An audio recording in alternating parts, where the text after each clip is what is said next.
નમસ્કાર મિત્રો, education with Jignesh ચેનલમાં તમારું સ્વાગત છે ને હું છું જિગ્નેશ. મિત્રો, આજની તારીખ છે 1/3/2025 અને આજની તારીખ એ ભરતી વિષયક અપડેટ્સથી ભરેલી છે. મતલબ કે આજનો દિવસ ખૂબ જ મહત્ત્વનો દિવસ છે.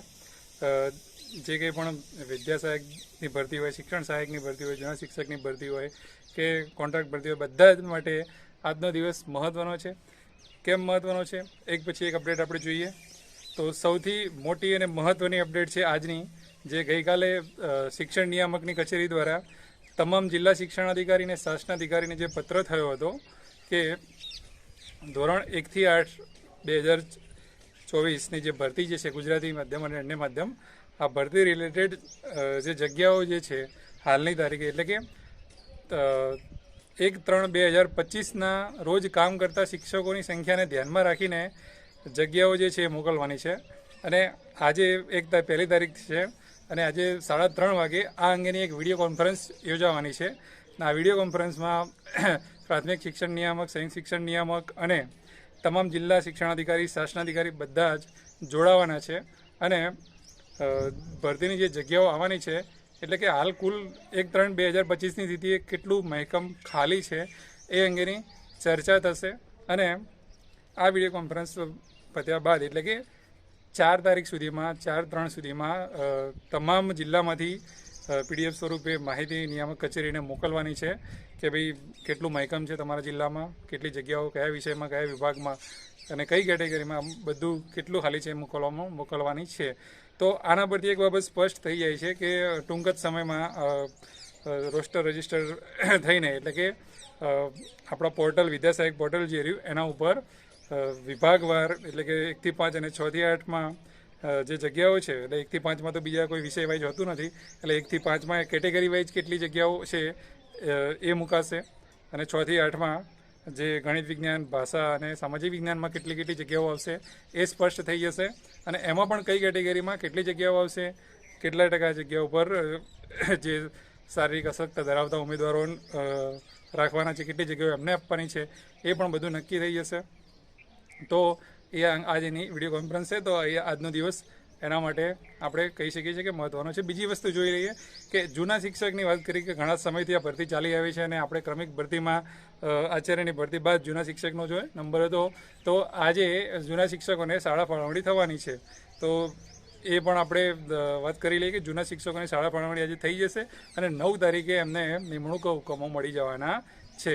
એટલે ક્રમિક ભરતીમાં એક સ્ટેપ આખું પૂરું થઈ જશે. બીજું પછી વાત કરીએ કે આજની ખૂબ જ બહુ મોટી વાત કહેવાય કે વિકલાંગ ઉમેદવારો માટે કે જે શિક્ષણ સહાયકની વાત કરીએ આપણે 9થી 12માં, તો સામાન્ય વહીવટ વિભાગ દ્વારા થોડા સમય પહેલાં બી એક નિર્ણય લેવાય છે કે ભાઈ વિકલાંગોની ઘણી બધી જગ્યાઓ ખાલી છે અને ઘણી બધી બધા વિભાગમાં વિકલાંગોની ભરતી અલગથી કરવાનો એક ઝુંબેશ ચલાવવામાં આવી રહી છે.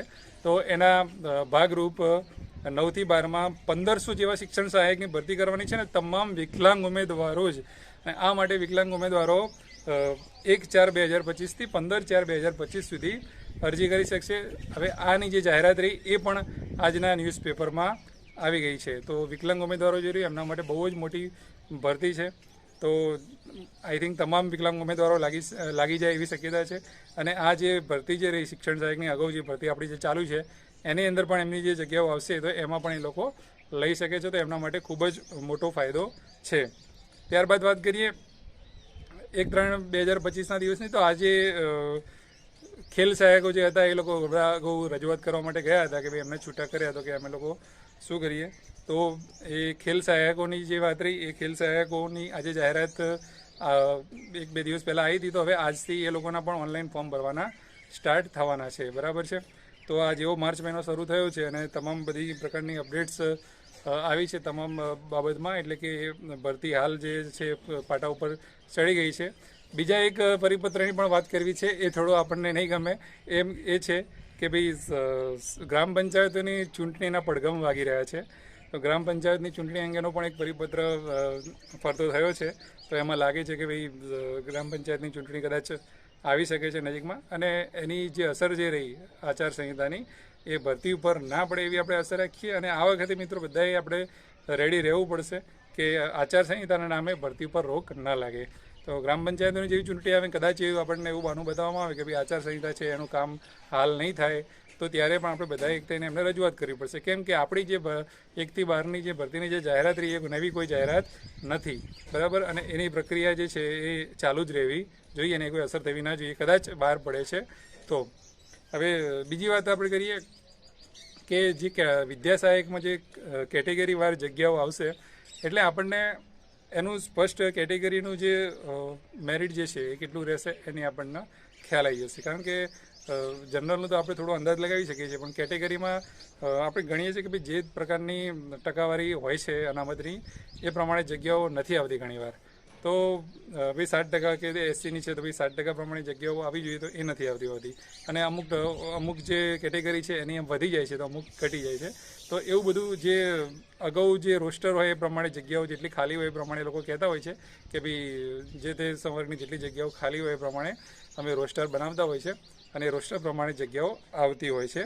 તો કેટેગરીનું આ વખતે જો લગભગ વાત કરીએ આપણે કે ઉમેદવારોમાં જે કદાચ જનરલમાં લેવાવાળા ઉમેદવારો જે હોય કેટેગરીના ઉમેદવારો, તો એમના પણ કદાચ 90 માર્ક્સ ના હોય ટેટમાં અને ઉંમર એમની વીતી ગઈ હોય તો એ લોકોને ફરજિયાત કેટેગરીમાં રહેવું પડે. તો એને કારણે શું હોય છે કે કેટેગરીનું મેરિટ ઊંચી જવાની શક્યતા રહેતી હોય છે. તો તમામ ઉમેદવારોને એટલું કહેવાનું થાય કે તમારું જે તે તમારો જનરલમાં નંબર આવતો હોય છે તો તમે જિલ્લા પસંદગી જ્યારે પણ કરો છો તો તમને જનરલ અને કેટેગરી બંને ઓપ્શન આપવામાં આવે છે.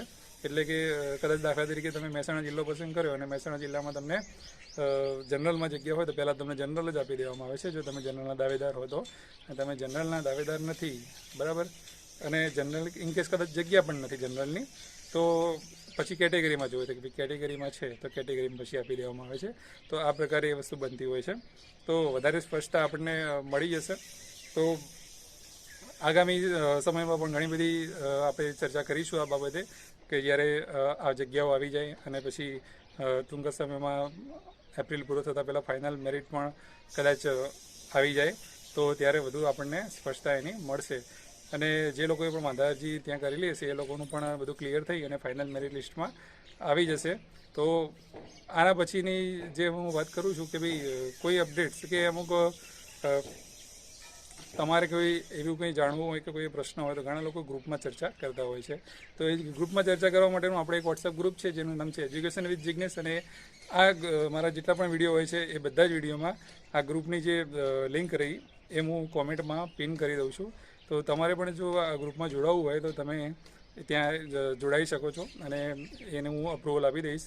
અને એ સિવાય એ ગ્રુપમાં આવવાનો તમને એ પણ ફાયદો છે કે તમે એ ગ્રુપમાં પણ હું એડમિન છું, એટલે તમારે કોઈ વ્યક્તિગત તમારો કોઈ પ્રશ્ન હોય કે એવું કંઈ હોય તો તમે મને અમુક સમયે પર્સનલમાં મેસેજ કે કોલ કરીને તમે મને પૂછી શકો છો, જેનો હું મારી ફુરસતથી જવાબ આપતો હોઉં છું. બાકી બીજો કોઈ પ્રશ્ન હોય કે કંઈ અપડેટ્સ કે તમારે કંઈ હોય તો તમે કોમેન્ટમાં જરૂરથી જણાવજો. વિડીયોને જો તમને ગમે હોય તો તમે ચોક્કસથી લાઇક કરજો અને શેર કરવાનું ના ભૂલતા તમારા મિત્રોમાં કે ગ્રુપોમાં. નવી અપડેટ સાથે તમામ ફરીથી મળીશું. ત્યાં સુધી જય હિન્દ, જય ભારત.